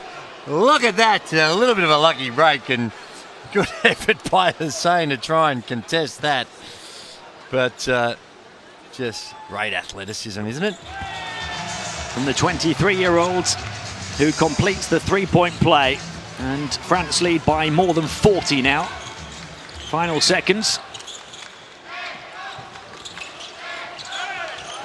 Lesor looking to come up with the steal as well. Run it out of bounds. As a coach, you love to see it. Lesor trying to earn more minutes, even in the dying stages, in a 40-plus point lead. Still 5 players in double figures for France. They've all had a piece of the action. Ibrahim stepping up late on with a few baskets for Jordan, the 22-year-old. Here we go, the shot clock turned off, the final possession. Lecomte will just dribble it out, perhaps. And there you go. Vincent Collet's France moving at full pace into the second round as they destroy Jordan with 5 players in double digits and 103 points up on the scoreboard. A commanding win, a message-sending win in their pursuit of the podium as they win it 103-64. France tick the box on that one. They get the comfortable win. They'll be happy. They walk away unscathed. In regards to the health, got a little bit of confidence in some of their players. Early on, it took a little bit of a spray from their coach to get them going. As you take a look at the field goal percentage, just incredible 3-point field goal shooting by France. They were knocking them down from everywhere. And you look at the assists, as you'd expect when you scored 103 points, 26 of them coming off assists. And the fast break points, I thought they'd be a little higher, but still a great effort by France. And just showed their class. They're a class above, and De Colo, he worked his way into a nice little game. Played 27 minutes, 7 of 10 from the field, and for his 19 points. Dar Tucker battled his heart out, 6 of 14 for his 20 points, but just too much talent, and France move on. France just had too much firepower as they blow away Joey Stibing's Jordan. Jordan stuck with it for most of the first half. They really did give France something to think about, but the French finishing the second quarter with a 14-0 run, and they carried that momentum into the second half. We always knew it was going to be so significant how the two teams started the second half, and Jordan just couldn't recover, and the run stretched to 20 points unanswered, and from there Jordan were done. It was, and I think for them it's about experience, gaining this opportunity, seeing what it takes to play at the next level, hopefully inspiring the next generations to come. And Da Tucker can hold his head up high. He never gave up. He never quit on the game. Slow start, but eventually got himself going. He was restricted to 14 shots, but he made 6 of them. Caught fire from the three-point line. He was 3 of 7, and I think his 3 came all in a row as well. So hopefully that generates some confidence in him as he goes into the next game. But just the athleticism, the way they run the floor. Poirier here going upstairs, tucking it in. Very nice. Not sure about the landing, but the dismount wasn't good, but the action was great. France with those 5 players in double figures. 19 for De Colo, 16 for Gobert, 13 for Fournier, 12 Nilikina, and 11 for Amat Bai. Dominant in all areas, really. 8 assists for De Colo as well, another 5 for Nilikina. And everybody getting some minutes to warm them up for the challenge ahead as France book their place in the second round, and they'll want to go there with a perfect record, because when they face Dominican Republic on Thursday, that result will carry through to that second stage group. It is, and that's going to be an important one. They need to recover, because that's not going to be easy.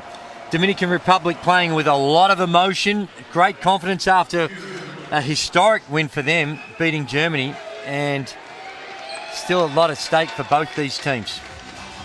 It was an incredible story on this court earlier on. A huge upset, really, as Dominican Republic down Germany to knock the Germans out of contention and to move through to the second stage themselves. There was no upset in this one, though. France dominant, and they move ahead of Dominican Republic, top of the pile. Those two will go through, and they will face each other in 2 days' time to decide who wins Group G. It's been a pleasure having your company here in Shenzhen for game day 2 of the FIBA Basketball World Cup China 2019.